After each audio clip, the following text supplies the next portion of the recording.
Hello students, welcome to my channel English with Basuraj sir. Today we shall study about the prepositions since and during. Since ಅಂದ್ರೆ ಆವಾಗಿನಿಂದ, from that point, from that time, ಅಥವಾ ಆ ಕಾರಣಕ್ಕಾಗಿ, from that for that reason ಅಂತ ಅರ್ಥ ಆಗುತ್ತೆ. ಅದು ನೋಡೋಣ ಒಂದರಾಗಿ.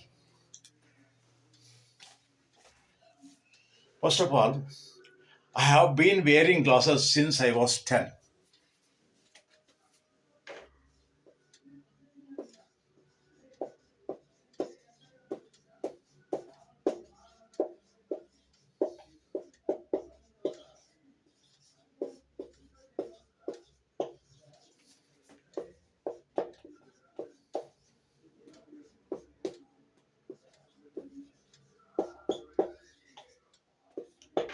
ನಾನು ಅಂದ್ರೇನು? I have been wearing glasses since I was 10 ಅಂದರೆ ನಾನು 10 ವರ್ಷ ಆದಾಗಿನಿಂದ ಕನ್ನಡಕ ಧರಿಸಿದ್ದೇನೆ. I have been wearing glasses since I was 10, 10 ವರ್ಷ ಆದಾಗಿನಿಂದ ಕನ್ನಡಕ ಧರಿಸಿದ್ದೇನೆ. Since we are close to the bus shelter, noise is a problem since we are close to the bus shelter.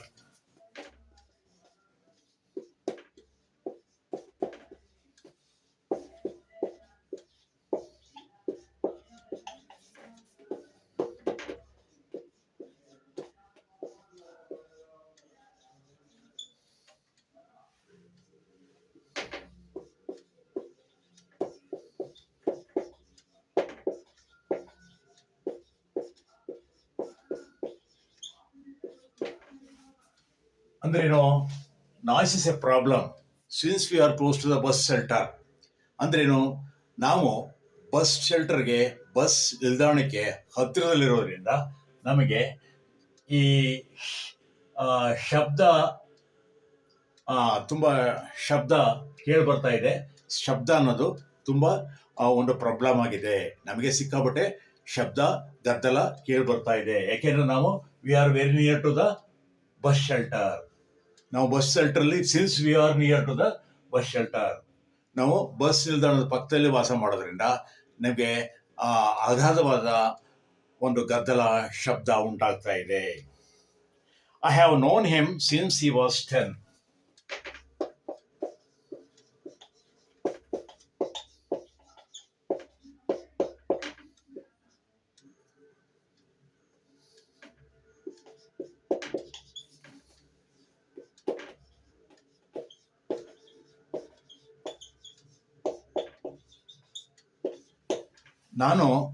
ನನಗೆ I have non him since he was 10.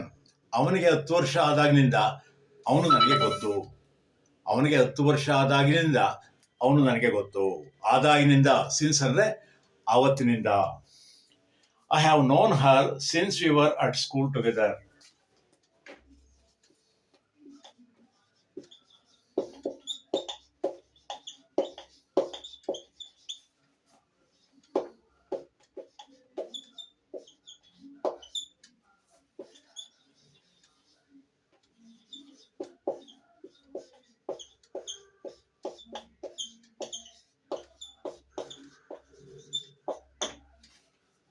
ನನಗೆ ಅವಳು ಗೊತ್ತು. ಯಾಕೆ ಅಂದರೆ ನಾವು ಸ್ಕೂಲ್ನಲ್ಲಿ ಒಟ್ಟಿಗೆ ಇದ್ದೆವು. ಸ್ಕೂಲ್ನಲ್ಲಿ, ಒಂದೇ ಶಾಲೆಯಲ್ಲಿ ವ್ಯಾಸಂಗ ಮಾಡ್ತಾ ಇದ್ದೆವು. ಈ ಕಾರಣಕ್ಕಾಗಿ ನನಗೆ ಅವಳು ಗೊತ್ತಿದೆ. ಅಲ್ಲಿ ಸಿನ್ಸ್ ಅಂದರೆ ಆ ಕಾರಣಕ್ಕಾಗಿ. ನಾವಿಬ್ಬರು ಕ್ಲಾಸ್ಮೇಟ್ಸ್, ಓರಿಗೆಯವರು, ಒಂದೇ ಶಾಲೆಯಲ್ಲಿ ಒಂದೇ ತರಗತಿಯಲ್ಲಿ ಓದ್ತಾ ಇದ್ದೆವು. ಹೀಗಾಗಿ ಅವಳು ನನಗೆ ಗೊತ್ತು. ಐ ಹ್ಯಾವ್ ನೋನ್ ಹರ್, ನನಗೆ ಅವಳು ಗೊತ್ತು. ಯಾಕೆ ಅಂದರೆ since we were at school together, ನಾವಿಬ್ಬರು ಒಟ್ಟಿಗೆ ಒಂದೇ ಶಾಲೆಯಲ್ಲಿ ಇದ್ದೆವು. ಹೀಗೆ ಸಿನ್ಸ್ ಅಂದರೆ ಅ ಪರ್ಟಿಕ್ಯುಲರ್ ಪಾಯಿಂಟ್ ಅಂತಲೂ ಅರ್ಥ ಆಗುತ್ತೆ. ಕಾರಣ, ಆ ಒಂದು ಸಂದರ್ಭದಿಂದ. Since 1947 we are the independent citizens of India. 1947ರಿಂದ ನಾವು ಇಂಡಿಪೆಂಡೆಂಟ್ ಅಂದರೆ ಸ್ವತಂತ್ರ ಭಾರತೀಯ ಪ್ರಜೆಗಳಾಗಿದ್ದೇವೆ. We are independent citizens of India since 1947, since August 15, 1947. August 15, 1947 ನಾವು ಸ್ವತಂತ್ರ ಭಾರತದ ಪ್ರಜೆಗಳಾಗಿದ್ದೇವೆ. ಹೀಗೆ ಸಿನ್ಸ್ ಅನ್ನ ಬಳಸೋದನ್ನ ನಾವು ಕಲ್ತ್ಕೊಂಡು, ಈಗ ನೆಕ್ಸ್ಟ್ ಡ್ಯೂರಿಂಗ್ ಅಂದ್ರೇನು ಅಂತ ತಿಳ್ಕೊಳ್ಳೋಣ.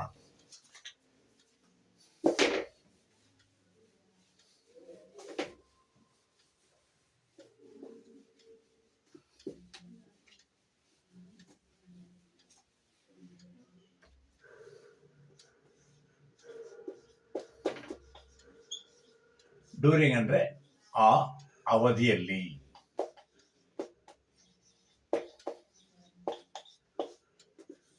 ಡ್ಯೂರಿಂಗ್ ದಟ್ ಪರ್ಟಿಕ್ಯುಲರ್ ಟೈಮ್ ಅಂತ ಅರ್ಥ ಆಗುತ್ತೆ. ಈಗ ನಾವು ಒಂದೊಂದಾಗಿ ನೋಡೋಣ. ಇದು ಕೂಡ ಪ್ರಿಪೋಸಿಷನ್ ಆಗಿ ನಾವು ಬಳಸ್ತೇವೆ, ಇದನ್ನು ಕೂಡ ಪ್ರಿಪೋಸಿಷನ್ ಆಗಿ ಬಳಸ್ತೇವೆ ನಾವು. ಪ್ರಿಪೋಸಿಷನ್ ಅಂದ್ರೆ it's A small word that makes relationship with the other words of the sentence. It is preposition means a word that is placed before a noun or a pronoun so that it makes relationship with the other words of the sentence. The book is on the table ಅಂದ್ರೆ ಉದಾಹರಣೆಗೆ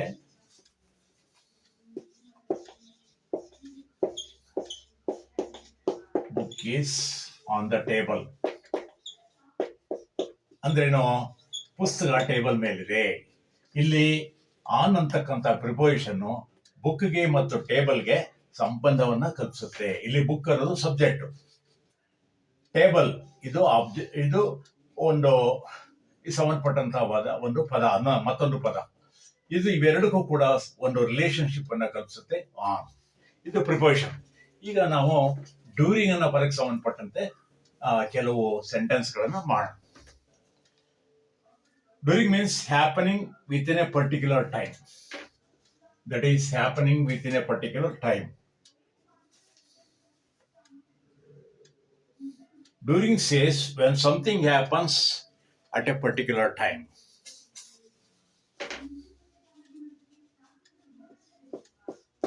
It says something happened at a particular time.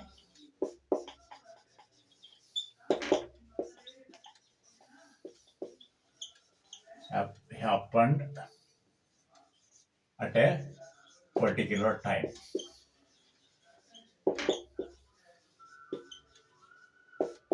ಒಂದು ಗೊತ್ತಾದ ಅವಧಿಯಲ್ಲಿ ಏನು ನಡೆಯುತ್ತಲ್ಲ ಅದಕ್ಕೆ ನಾವು during ಅಂತ ಹೇಳ್ತೇವೆ. ಉದಾಹರಣೆಗೆ Ravi was hurt during the match.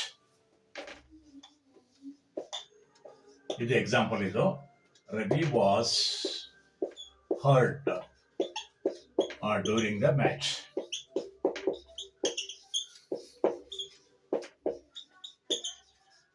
ಅಂದ್ರೆ ಮ್ಯಾಚ್ ಆಟ ನಡೆಯುವಾಗ ರವಿಗೆ ಪೆಟ್ಟಾಯಿತು.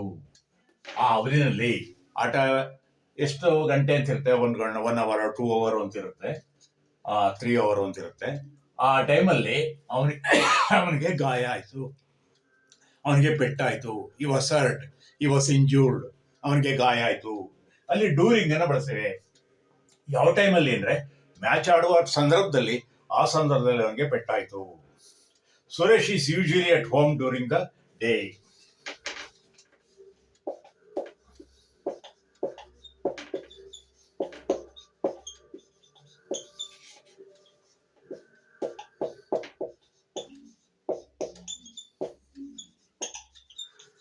ನೋಡಿ ಇಲ್ಲಿ Suresh is at home during the day ಅಂದ್ರೆ ಏನು ಅಂದ್ರೆ, ಸುರೇಶ್ ಹಗಲಿನ ವೇಳೆಯಲ್ಲಿ ಮನೆಯಲ್ಲೇ ಇರ್ತಾನೆ. ಡ್ಯೂರಿಂಗ್ ಅಂದ್ರೆ ಅವಧಿ. During day time you will be at home, ಅವನು ಮನೆಯಲ್ಲಿ ಇರ್ತಾನೆ. You will arrange a meeting some time during the weak.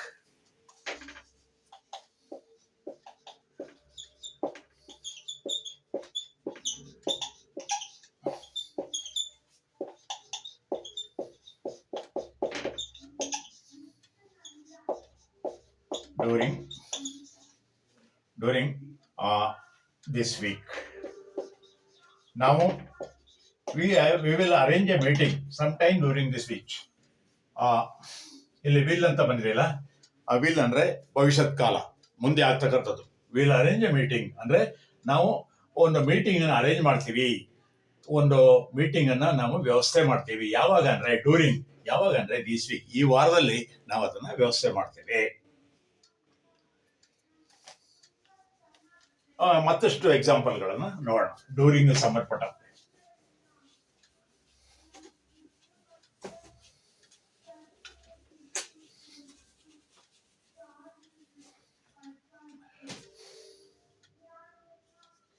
My father was in hospital during summer.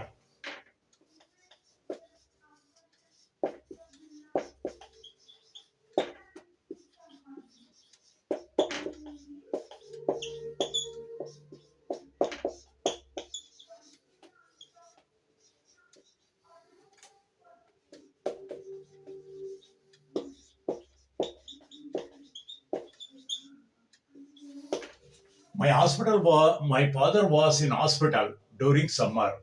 ಅಂದ್ರೇನು? ನಮ್ಮ ತಂದೆಯವರು ಬೇಸಿಗೆ ಟೈಮಲ್ಲಿ ಹಾಸ್ಪಿಟಲ್ನಲ್ಲಿ ಇದ್ದರು, ಹಾಸ್ಪಿಟಲ್ ದಾಖಲಾಗಿದ್ದರು ಎಸ್ ಎ ಪೇಷಂಟ್. ಇವಾಗ ಇನ್ ಹಾಸ್ಪಿಟಲ್ ಡ್ಯೂರಿಂಗ್ ಸಮ್ಮರ್ ಅಂದ್ರೆ ಬೇಸಿಗೆ ಕಾಲದಲ್ಲಿ ನಮ್ಮ ತಂದೆ ಹಾಸ್ಪಿಟಲ್ನಲ್ಲಿ ಅಡ್ಮಿಟ್ ಆಗಿದ್ರು ಅನ್ನೋ ಅರ್ಥವನ್ನ ಕೊಡುತ್ತೆ. ಈ ಟ್ರೈನ್ ಡ್ಯೂರಿಂಗ್ ದ ನೈಟ್. ಈ train during the night yesterday.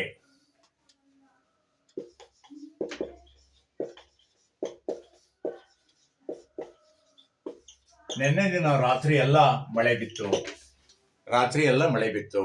ನಿನ್ನೆ ದಿನ ರಾತ್ರಿ ಎಲ್ಲ ಮಳೆ ಬಿತ್ತು ಅನ್ನೋದಕ್ಕೆ ಈ train during the night yesterday. ನಿನ್ನೆ ರಾತ್ರಿ ಎಲ್ಲ ಮಳೆ ಬಿತ್ತು. ರಾತ್ರಿ ಮಾತ್ರ, ಹಗಲಲ್ಲ, ರಾತ್ರಿ ಹೊತ್ತು ಮಳೆ ಬಿತ್ತು. The shops closed during the whole March.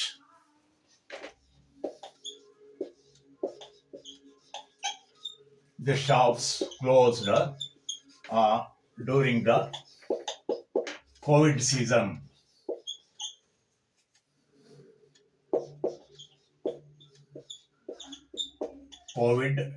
COVID time.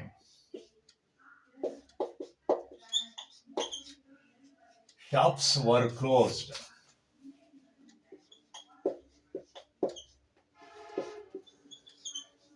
ಅಂದ್ರೆ ಅಂಗಡಿ ಮುಂಗಟ್ಟುಗಳು ಆ ಕೋವಿಡ್ ಟೈಮಲ್ಲಿ ಮುಚ್ಚಿದ್ದವು. ಡ್ಯೂರಿಂಗ್ ಆ ಅವಧಿನಲ್ಲಿ, ಕೋವಿಡ್ ಟೈಮಲ್ಲಿ ಅಂಗಡಿ ಮುಂಗಟ್ಟುಗಳು ಮುಚ್ಚಿದ್ದವು. ನೋಡೋಲ್ಲ ಸ್ನೇಹಿತರೆ, ಹೀಗೆ ನಾವು ಸಿನ್ಸ್ ಅಂದ್ರೆ ಪರ್ಟಿಕ್ಯುಲರ್ ಟೈಮನ್ನ ಸೂಚಿಸಿ ಹೇಳುವಾಗ ಸಿನ್ಸ್ ಅನ್ನು ಬಳಸ್ತೇವೆ. ಡ್ಯೂರಿಂಗ್ ಅನ್ನ ಒಟ್ಟು ಪೀರಿಯಡ್ ಆಫ್ ಟೈಮ್ಗೆ ಡ್ಯೂರಿಂಗ್ ಅನ್ನ ಬಳಸ್ತೇವೆ. ಅರ್ಥ ಆಯ್ತಲ್ಲ? ನಿಮಗೆ ಈ ಒಂದು ನನ್ನ ವಿಡಿಯೋ ಇಷ್ಟ ಆದರೆ ಲೈಕ್ ಮಾಡಿ, ಶೇರ್ ಮಾಡಿ, ಸಬ್ಸ್ಕ್ರೈಬ್ ಆಗಿ ಅಂತ ಹೇಳ್ತಾ ನಿಮ್ಮೆಲ್ಲರಿಗೂ ಕೂಡ ಧನ್ಯವಾದವನ್ನು ಅರ್ಪಿಸ್ತೇನೆ. Thank you.